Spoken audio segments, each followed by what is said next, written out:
So in section 7.2, we're going to be looking at polynomial functions. We'll also be stealing a little bit from section 7.4, but I'm just going to refer to this as section 7.2 from here on out. We're working on the fourth student learning outcome for the course. These are the module learning outcomes. Evaluate higher degree polynomials and rational functions. Describe the end behavior of a polynomial function. Show that the real zeros of polynomial function satisfy given conditions.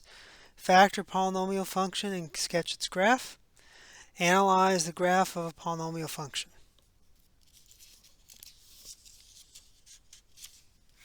Now, before we go into more depth of polynomial functions, let's talk a little bit about power functions. A power function with degree n is a monomial form of p of x equals ax to the n, where a is a non-zero real number and n is a natural number. Thus, b of x equals x squared and c of x equals x cubed are two power functions we've already studied. And we've seen their graphs before. There is graph of my x squared, and there's my graph of my x cubed. We use those as parent functions. So now we want to look at the graph of some other power functions when a equals 1. So if we look at x to the fourth and x to the sixth, it looks a lot like my parabola. The only difference is kind of more squared out. It's a little bit more extreme, and even the x to the sixth is even more extreme, kind of more squared out, but it's kind of got the same idea that it kind of looks like my parabola, just more extreme. And that's going to happen when my power here is an even power. Now when it's an odd power, it's going to look a lot like the x cubed, again, just kind of more extreme, more squared out. Like we look at the x to the fifth and x to the seventh. And what this does that is when we're looking at a polynomial function, even though I might have a bunch of other terms here, I can always look at the first term and kind of match it up with the power function, and that will give me what the n's are going to do. And this is the end behavior theorem. For large positive and negative values of x, the graph of the polynomial function a sub n x to the n plus a sub n minus 1 to the xm so on and so forth will approximate the power function of a sub n x to the n. So when the degree of the polynomial function is greater than or equal to 2, should have the word, we get 4 cases for the end behavior of the polynomial function. Case 1, n is even, a is positive. My n's are going to look like this. And this is the notation we write. As x goes to infinity, so x gets to be very large in a positive direction, my y values get to be erased. F of x goes to infinity. Likewise, as x goes to a negative infinity, f of x also goes to infinity. My n's both go to positive infinity. If my power is even but a is negative, then both my n's are going to point down. It's like my parabola reflected upside down. So when x goes to positive infinity or negative infinity, my y values, my function values, go to negative infinity. The third case is when n is odd and a is greater than 0, then it's going to look like my n's going to look like my cube function. As x goes to infinity, f of x goes to positive infinity. As x goes to negative infinity, f of x goes to negative infinity. And if n is odd, like my x cubed, if a is negative, then my graph's reflected across the x-axis. As x goes to infinity, f of x goes to negative infinity. As x goes to negative infinity, f of x goes to positive infinity.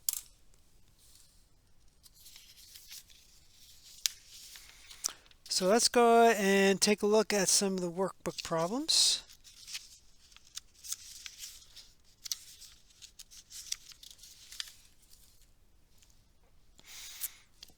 And so what I'm always doing is I'm always thinking back to my x squared and my x cubed function.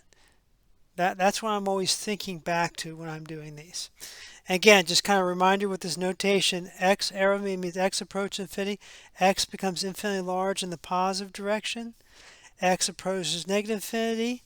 X becomes infinitely large in the negative direction. f of x approaches infinity means f of x approaches infinity. The y value becomes infinitely large in the positive direction.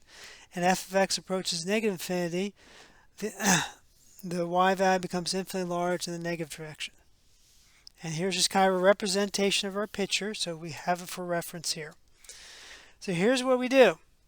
If I'm trying to determine the end behavior, first thing I'm going to do is I want to think about,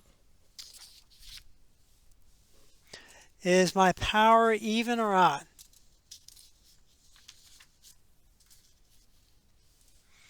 So if I look at this one, I have x to the fifth, x cubed, and x.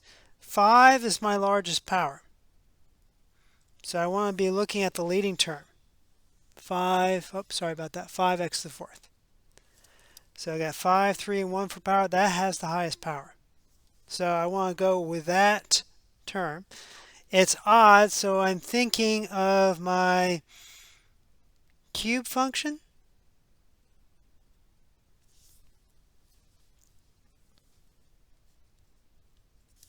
Four is positive, so there's no refraction, so my ends are going to look like this.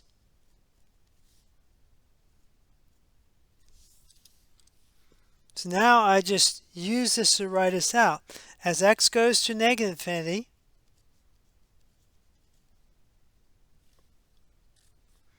f of x goes to negative infinity. As x goes to positive infinity, my y values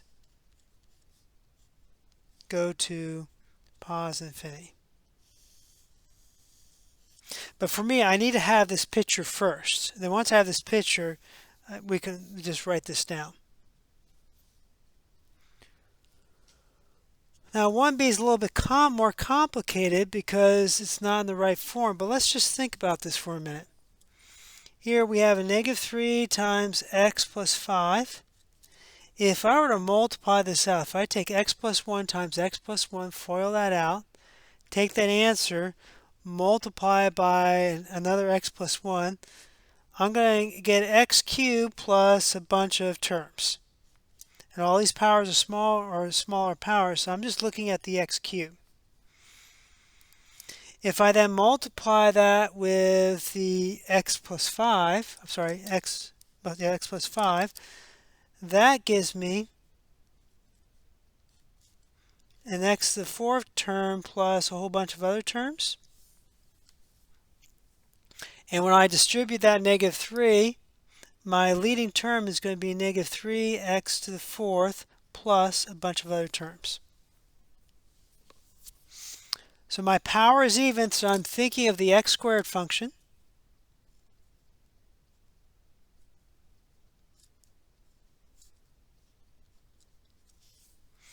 And since that's negative, that gives me a reflection upside down. So my end behavior should look like this.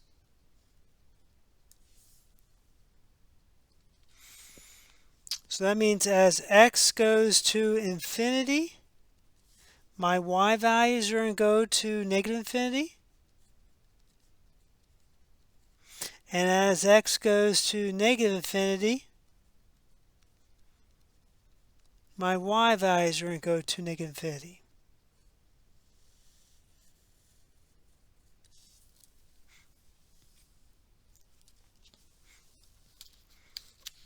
Let's try 2a. And 2a, I'm looking for my leading term. That's going to be this one here. 7's positive, power is even, so I'm thinking my parabola facing up. So I always go back to this picture. So both my ends are going to be facing up. That means as x goes to negative infinity, or as x goes to positive infinity, my y values are going to both approach infinity.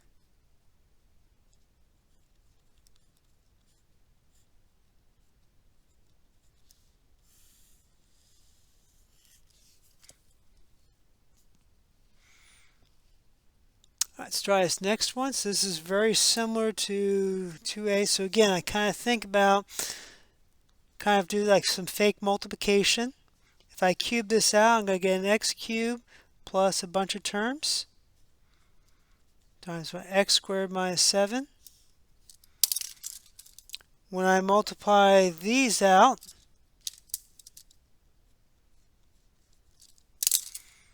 I'm going to get an x to the fifth plus a bunch of other terms.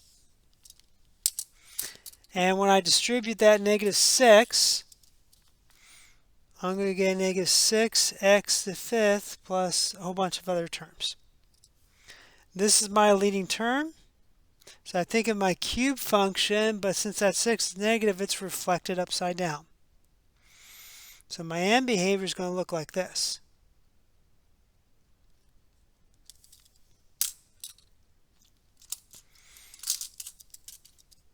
So as x goes to infinity, my y values are going to go to negative infinity.